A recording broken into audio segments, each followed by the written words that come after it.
मध्य प्रदेश के घने जंगलों में 25 साल की मीरा, एक यंग वाइल्ड लाइफ फोटोग्राफर, एक खास मिशन पर निकली थी। उसे एक ऐसा दुर्लभ चमकता हुआ फूल चाहिए था जो सिर्फ जंगल के दिल में खिलता था। जंगल की गहराइयों में बढ़ते हुए मीरा की आंखें हर तरफ घूम रही थीं, जैसे हर पेड़ और पत्ते में कुछ खास छिपा हो। उसके बैग में कैमरा था, उसकी हर मूवमेंट को कैद करने के लिए तैयार। उसके मन में सिर्फ एक ही ख्याल था, वो दुर्लभ फूल जिसकी चमक रात के अंधेरे में भी दिखाई देती है। जैसे ही सूरज धीरे धीरे ढलने लगा, पूरा जंगल एकदम ट्रिपी लगने लगा। मीरा के हर कदम की आवाज़ गूंज रही थी, पर अब तो हर तरफ बस पेड़ ही पेड़ दिख रहे थे। कोई क्लू नहीं कि किस तरफ जाना है। उसका दिल तेजी से धड़कने लगा। उसने बैग में पड़ी टॉर्च की याद की, लेकिन क्या वो इतनी बड़ी मदद करेगी? ठंडी हवा अब थोड़ी क्रीपी लगने लगी थी और पेड़ों की शैडो और भी स्पूकी। उसने चारों तरफ देखा, पर अब वो पहचान नहीं पा रही थी कि किस रास्ते से आई थी। मीरा अचानक रुक गई। सामने सुनहरी आंखों वाला एक विशाल भेड़िया खामोशी से खड़ा था। उसकी सुनहरी आंखें सीधे मीरा पर टिकी हुई थीं, जैसे उसे जानना चाहता हो कि वह कौन है और यहाँ क्यों आई है। मीरा डर के मारे दौड़ पड़ी। जंगल की पगडंडियों पर भागते हुए उसकी सांसें तेज हो गईं। भागते भागते अचानक मीरा गड्ढे में गिर गई। जमीन उसके नीचे से खिसक गई और वो गहरे गड्ढे में गिर के बेहोश हो गई। मीरा जब होश में आई, उसने चारों ओर देखा। गड्ढे की ऊंची दीवारें मिट्टी और जड़ों से ढकी थीं। उसने बाहर निकलने की कोशिश की, लेकिन हर बार नाकाम रही। वो फंस चुकी थी और खुद को बिल्कुल असहाय महसूस कर रही थी। उसकी आंखों में डर था, धड़कनें तेज, और पहली बार उसे लगा कि वो यहाँ से कभी बाहर नहीं निकल पाएगी। अचानक मीरा ने देखा कि एक हाथ उसकी ओर बढ़ रहा है। मीरा ने उसे पहली बार देखा। मजबूत कद काठी, घने काले बाल और चमकती सुनहरी आंखें जो उसे रहस्यमयी बनाती थीं। वो बिना कुछ बोले मुड़ा और इशारे से मीरा को बुलाया। मीरा चुपचाप उसके पीछे हो ली।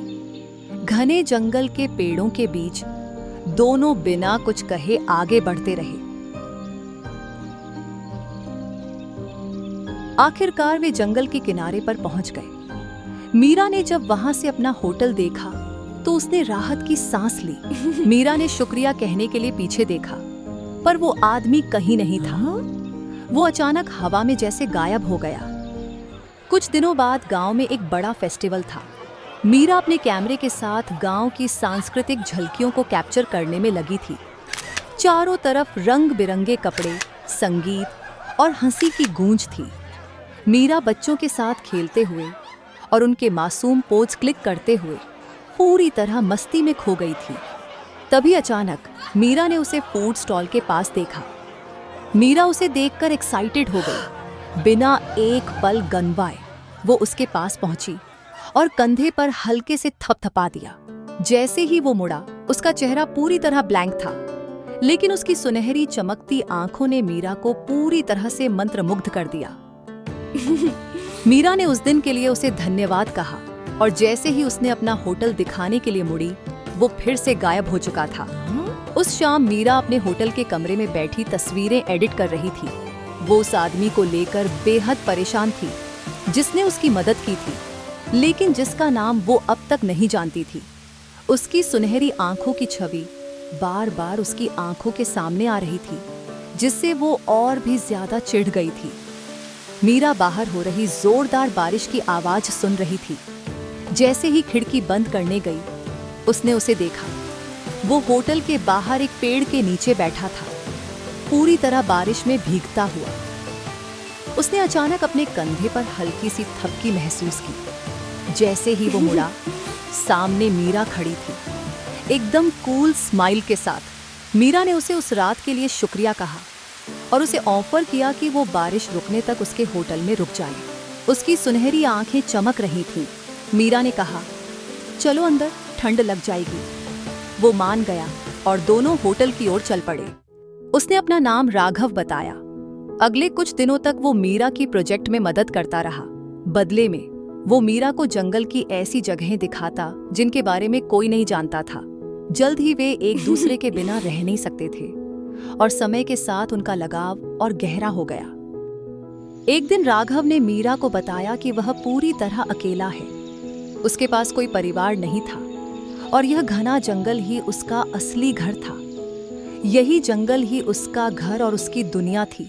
एक रात राघव मीरा को एक गुप्त जगह ले गया जो बिल्कुल जादुई और अवास्तविक लग रही थी।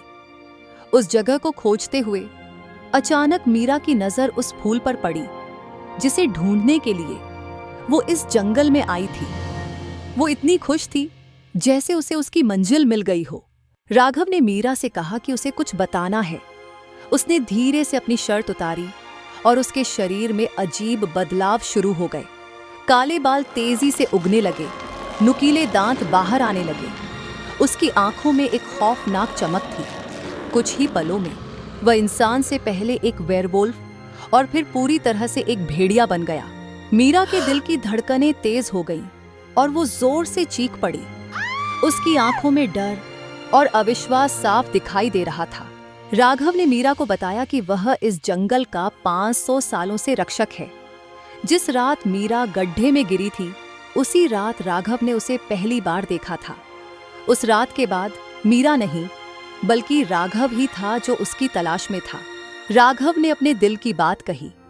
सदियों से जंगल की रक्षा करने के बाद अब उसने सच्चा प्यार महसूस किया था। मीरा ने उसे एक पल देखा और फिर उसे कसकर गले लगा लिया। अगले कुछ दिनों में मीरा ने राघव के साथ जंगल में अपनी नई जिंदगी बसा ली। समाज से दूर, प्रकृति की शरण में उन्होंने जंगल के बीच एक छोटा सा लकड़ी का घर बनाया, जहां हर वक्त पेड़ों की सरसराहट, पक्षियों की मधुर चहचहाहट और दूर बहते झरने की आवाज गूंजती रहती थी। हर सुबह सुनहरी धूप के साथ उनकी नई यात्रा शुरू होती थी। मीरा जंगल की खूबसूरती को अपने कैमरे में कैद करती, वहीं राघव हमेशा की तरह जंगल की सुरक्षा में लगा रहता। धीरे धीरे उनका प्यार और भी गहरा हो गया, मानो जंगल की हरियाली में उनकी जड़ें मिल गई हों। जल्द ही मीरा गर्भवती हुई और उनके घर एक बेटे ने जन्म लिया, जिसका नाम उन्होंने आर्यन रखा। अब उनके परिवार में एक नया सदस्य जुड़ चुका था और इसके साथ ही उनका परिवार पूरा हो गया। राघव अब अपना पूरा दिन अपने बेटे के साथ खेलते हुए बिताता था। उसके पास अब अपना परिवार था और वह पहले जैसा अकेला महसूस नहीं करता था। एक दिन जब राघव जंगल में लकड़ी काट रहा था, उसे अचानक हाथी के रोने की आवाज सुनाई दी। आवाज का पीछा करते हुए वह उस जगह पहुंचा जहां कुछ शिकारी हाथियों को मार रहे थे, उनकी बेशकीमती दांतों के लिए। यह दृश्य देखकर राघव का खून खौल उठा। गुस्से से उसकी आंखों में आग जलने लगी। क्रोध में उसका शरीर वेयरवुल्फ में बदलने लगा। उसकी मांसपेशियां फटने लगी और काले बाल उगने लगे। उसने एक भयानक, दिल दहला देने वाली चीख निकाली जो पूरे जंगल में गूंज उठी।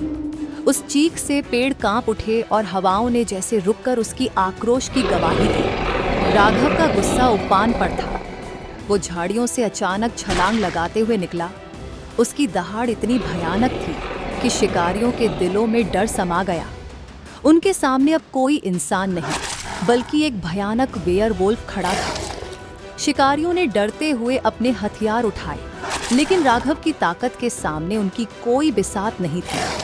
राघव ने उनके बंदूकें तोड़ दी और अपनी शक्ति से उन पर ऐसा हमला किया कि वे भागने पर मजबूर हो गए। जब राघव को यह एहसास हुआ कि अब वहां कोई नहीं बचा, तभी उसने एक हल्की सी आवाज सुनी, जैसे कोई चीज उसके पास से गुजर रही हो। वो तेजी से मुड़ा और देखा कि एक चांदी की गोली उसकी शरीर को चीरते हुए निकल चुकी थी। जल्द ही और गोलियां राघव के शरीर को चीरने लगी और वो जमीन पर गिर पड़ा। उसकी आंखों के सामने सब धुंधला होने लगा। तभी उसने देखा एक लंबा कद का आदमी उसकी ओर बढ़ रहा है। राघव ने उसे पहचाना। वो काली था, एक खतरनाक वैम्पायर। काली ने एक हल्की मुस्कान के साथ राघव की ओर देखा और कहा, मैं अपना हक लेने आया हूं। इतना कहते ही काली ने अपने नुकीले दांत राघव के शरीर में गड़ा दिए। गोलियों की आवाज सुनकर मीरा चौंकी। आर्यन को गोद में लिए वह राघव को ढूंढने निकली। राघव ने मीरा को अपनी ओर दौड़ते देखा और अपने परिवार को आखिरी बार देखकर उसके चेहरे पर हल्की सी मुस्कान आई। मीरा ने राघव को कसकर पकड़ लिया और रोने लगी। राघव ने उसे सब कुछ बताया और कहा, जंगल छोड़ दो, दूर चली जाओ। यह कहते हुए राघव ने अपनी आखिरी सांस ली। मीरा ने राघव की चेन उतारकर आर्यन के गले में डाल दी। जैसे ही चेन आर्यन के गले में गई, उसकी आंखें राघव की तरह चमकने लगी, यह साबित करते हुए कि वो भी अपने पिता की तरह एक वेयरवुल्फ है। इसके बाद मीरा और आर्यन धीरे धीरे वहां से दूर चलने लगे। उनके मन में अब एक नए जीवन की सोच थी जो उनका इंतजार कर रहा था। काली, जो यह सब देख रहा था, उसकी होंठों पर एक हल्की मुस्कान आई। फिर उसने धीरे धीरे अपने असली रूप में बदलना शुरू किया, अपनी अगली शिकार की तैयारी करते हुए।